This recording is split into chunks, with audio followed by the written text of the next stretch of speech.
Jesus of Nazareth, one of the most influential people in history, taught that the truly good life flows out of a close, intimate relationship with the creator of the universe. Yeah, Jesus believed this was the ultimate treasure of human existence, receiving God's love. And Jesus said, doing righteousness is our response by giving that love back out to others. Now, Jesus also lived in a culture where showing your devotion to God publicly will increase your reputation. So, it would be easy to turn your intimacy with God into a performance to get public praise. Exactly. And so, in a group of his teachings called the Sermon on the Mount, Jesus warns his followers about that temptation. Be careful that you don't do your righteousness in front of people for the purpose of being seen by them. If you do, you will have no reward from your Father in the skies. So, acting like you're close with God might gain you social status or applause. But, Jesus says, that's really all you're going to get. Jesus describes this performance as being a hypocrite, which comes from the Greek word hypokrites, which refers to a stage actor putting on a show. So, how can I know if I'm becoming a hypocrite? I mean, that seems like an easy trap. Yeah, it's super easy. And so Jesus offers 3 case studies. He uses the 3 most common ways in his day that Jewish people expressed their devotion to God, beginning with generosity. So then, when you give generously to those in need, don't signal it with a trumpet, as the hypocrites do in the town squares or streets. They do that to be honored by people. And I tell you the truth, they have fully received their reward. So, in Jesus' culture, public displays of generosity were a way to celebrate God's generous love. But they could also become a way to promote yourself. So Jesus offers an alternative.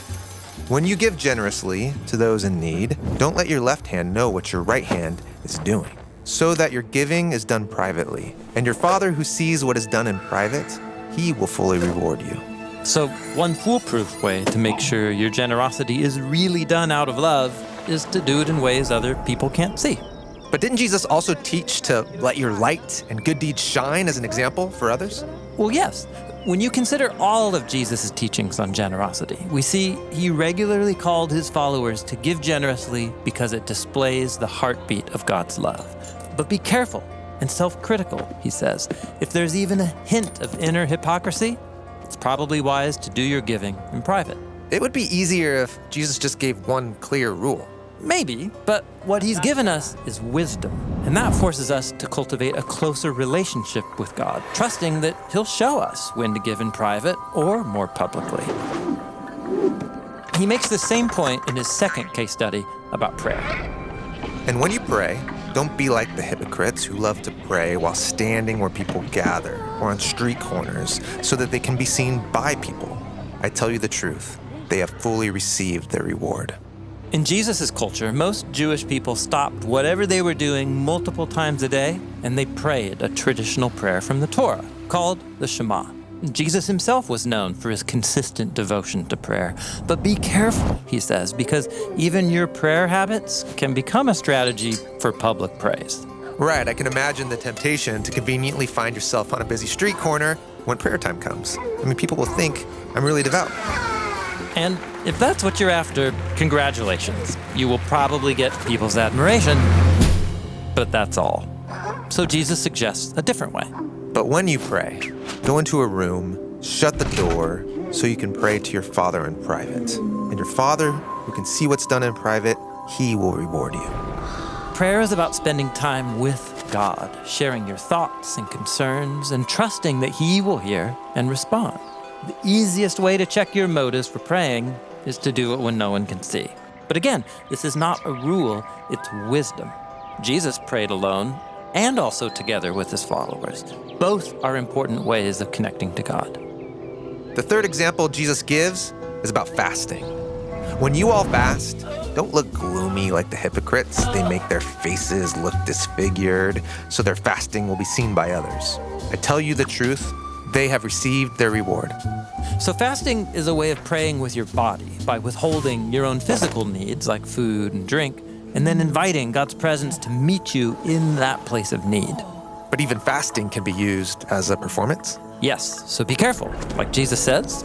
But when you fast, anoint your head with oil, wash your face, so your fasting isn't visible to anyone except your Father in private, and He will reward you.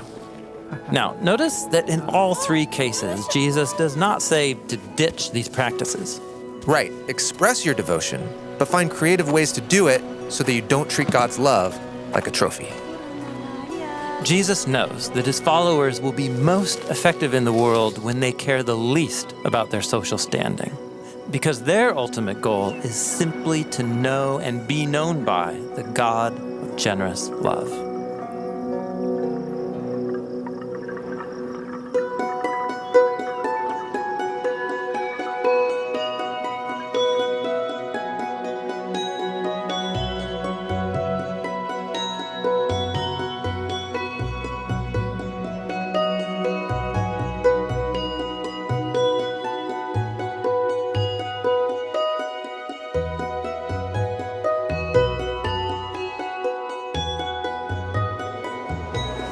We just looked at 3 warnings for those committed to a relationship with God, and one of those was about prayer.